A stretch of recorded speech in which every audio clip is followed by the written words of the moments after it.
Il arrive des cas aussi où la tumeur est tellement grosse qu'elle a occupé l'orbite. Ça, c'est les cas les plus compliqués. Parce que premièrement, on ne peut pas garder l'œil. Deuxièmement, on est obligé de racler tout ce qui est dans l'orbite.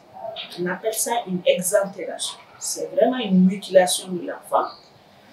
Et en plus, quand nous, on a fini ces gestes, c'est-à-dire soit tuer la tumeur dans l'œil, ou alors couper l'œil, ou alors enlever le contenu de l'œil, de l'orbite, il y a toujours des traitements complémentaires qu'on peut associer. En fonction des stades, quand le stade est précoce, on traite l'œil ou alors on coupe l'œil, des fois, ça guérit la maladie. On est arrivé à tuer toutes les cellules cancéreuses dans l'œil, ou alors on a pu enlever l'œil avec la totalité des cellules cancéreuses. Ça suffit pour le traitement. Mais ce n'est pas souvent le cas, parce que la cellule cancéreuse, elle va partout. Des cas où la cellule est déjà partie ailleurs, on est obligé, premièrement, de faire un traitement avec des médicaments d'abord en oncologie pédiatrique, ensuite faire la chirurgie et ensuite faire encore des médicaments anticancéreux. Et des fois, on envoie l'enfant à l'hôpital du Mali faire la radiothérapie. Parce que là aussi, ça trouve qu'il y a des petites cellules qui sont encore partout, on n'a pas pu tout nettoyer. On est obligé de nettoyer ça avec la radiothérapie. Donc, ce qui fait que ça demande énormément.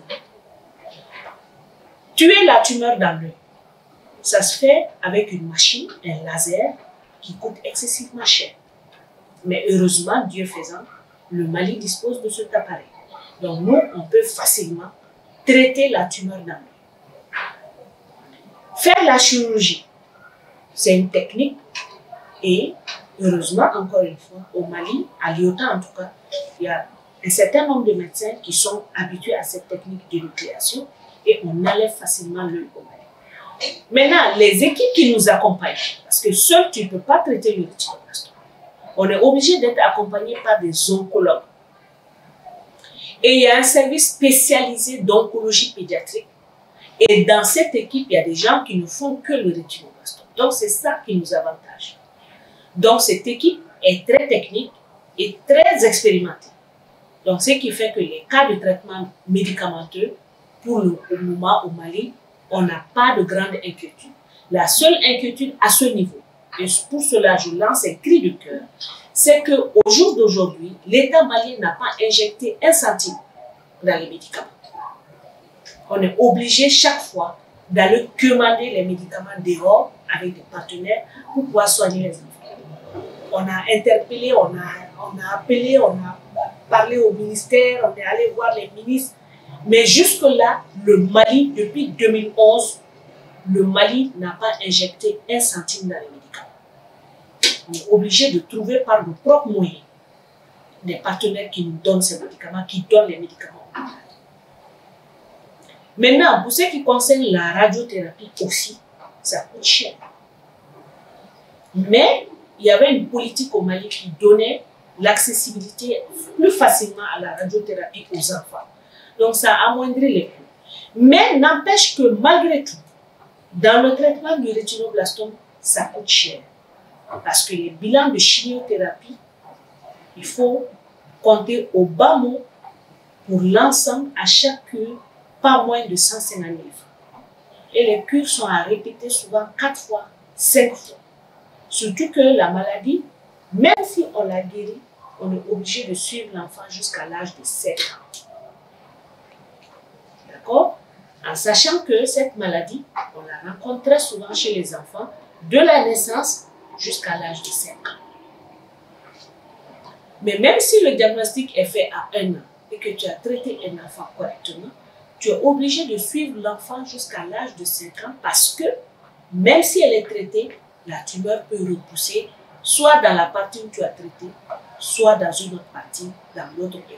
C'est pourquoi il est important, en cas de rétinoblastome, chaque fois de surveiller l'enfant pendant de très longues années. Donc ça, c'est quelque part les traitements et ses difficultés. Maintenant, combien de temps peut durer un traitement? Je viens de le dire. Quand on commence le traitement pour dire que la tumeur que je suis en train de traiter est guérie, cela est très variable suivant le stade auquel tu as vu l'enfant.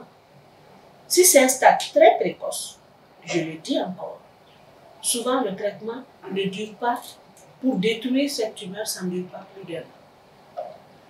Mais plus la tumeur avance, plus le traitement est long. Et selon notre expérience, souvent, les enfants restent avec nous pour le traitement, souvent de 1 an jusqu'à 5 ans, ils sont avec nous. Donc ça fait que c'est un traitement qui est très long et très fastidieux. Fastidieux pour les parents parce que il faut des rendez-vous réguliers, des allers-retours entre la maison et l'hôpital de façon régulière. Fastidieux aussi parce qu'à chaque fois, on est obligé de faire un bilan complémentaire pour voir est-ce que la tumeur elle est guérie ou est-ce qu'elle est en train de se réveiller encore une fois. Et dans ces bilans, il y a souvent les scanners, il y a souvent l'IRM qui coûtent très cher et pour lesquels jusqu'à présent au Mali, il n'y a pas de soutien aux enfants pour avoir accès à ces différents types de traitements. Donc souvent, c'est les difficultés qui font que les parents n'arrivent plus à suivre parce que ça coûte cher. Et ça encore, c'est parce que nous, on se bat pour que les médicaments soient gratuits. Parce que chaque médicament administré à l'enfant, à chaque cure, ce n'est pas moins de 100 000 francs. Or, l'enfant peut faire 10 cures jusqu'à 12 cures.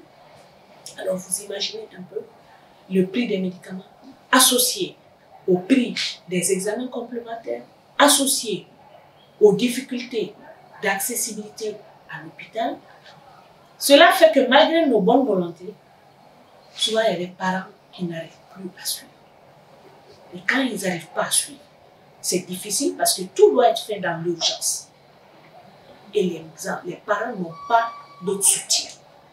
Donc c'est ça qui fait que souvent, le traitement de rétinoblastome est très difficile et pénible pour les parents et pour les médecins. De 2011 à maintenant, le Mali a au moins 400 cas de rétinoblastome. Et parmi ces 400 cas de rétinoblastome, il y en a qui sont venus à des stades où on ne pouvait rien faire. Et c'est des enfants qui sont décédés, malheureusement. Mais ceux pour qui on peut faire quelque chose, on s'est battu pour ces enfants-là. Et parmi ces enfants, pour les formes de rétinoblastome qui sont localisées seulement sur un œil et qui sont à un stade où on peut traiter, aujourd'hui, on arrive à en guérir 80%. S'ils sont vus à un stade précoce, à l'IOTA aujourd'hui, on peut les guérir jusqu'à 80% à peu près. Mais la tumeur peut aussi être sur les 2 yeux. Et c'est là où c'est très difficile. Pour les cas où la tumeur est sur les 2 yeux, et c'est un stade où on peut encore faire quelque chose, ces enfants, on arrive à guérir à peu près 60%. Alors qu'avant, ils mouraient tous. Donc, ça veut dire que quelque part, malgré les difficultés, on avance, mais on aimerait faire plus. Parce qu'aujourd'hui, dans les pays développés, un enfant ne meurt plus de rétinoblastome. Ils sont à 100% de guérison. Parce que tout simplement, tout le monde est impliqué dans le dépistage. Parce que c'est ça qui est le plus important. Pour expliquer très simplement, quand nous sommes conçus, au moment de la conception, on hérite des gènes du père et on hérite des gènes de la mère. Ce sont ces 2 gènes qui vont s'associer pour faire le futur bébé. N'est-ce pas? Et quand on hérite de ces gènes, parmi ces gènes, il y a des gènes qui vont te protéger contre certaines maladies, dont les cancers. On les appelle les gènes qui protègent du cancer. On doit les avoir pour être protégé des cancers, de certains cancers. Mais quelquefois, chez certains, ce gène soit il est là, mais il n'est pas normal, donc il ne peut pas jouer son rôle de te protéger contre un cancer, ou bien il n'est pas là du tout. Il n'est pas là du tout parce que tes parents ne te l'ont pas transmis. Donc toi, tu n'es pas protégé de ce cancer. Le rétinoblastome fait partie de ce type de cancer où tu as besoin du gène correct, normal, pour être protégé, pour ne pas avoir la maladie. Mais tu peux avoir des parents qui ne t'ont pas transmis ce gène pour être protégé. Donc, toi, tu es exposé. Tu peux faire, par des événements indésirables de la conception, tu peux avoir ce gène qui est complètement inactivé et tu vas faire le rétinoblastome. Mais toi qui l'as fait, ça veut dire que toi, tu as dans ton corps ce gène qui n'est pas bon. Toi, tu peux le transmettre à un de tes enfants. Et si la maman aussi est dans ce cas, cette maman peut transmettre aussi à ses enfants. Mais si vous deux, vous avez ce gène qui est malade, vous transmettez ce gène à vos enfants. C'est ça la forme héréditaire. Vous avez hérité des gènes de rétinoblastome de vos parents. Donc, dans ces cas, dans la famille, il va y avoir des cas de rétinoblastome. Tu ne seras pas le seul. Ou alors, tu vas faire la forme héréditaire qui, elle, est généralement pousse sur les deux yeux. Parce que c'est une forme où l'enfant n'est pas du tout protégé. Donc, c'est des cas où l'enfant va faire le rétinoblastome sur les deux yeux. Mais il arrive des cas où tu as hérité des gènes corrects, mais tu as eu des maladies. Au moment de la conception, la maman a eu certaines maladies, ou même toi, tu as eu certaines maladies. Le gène est devenu inactif. Donc, voilà la différence. Soit le gène est transmis par les parents, ou alors, accidentellement, le gène peut être inactivé et toi, tu vas faire le rétinoblastome. Mais, dire que c'est contagieux, ce n'est pas contagieux. C'est lié au gène de l'enfant.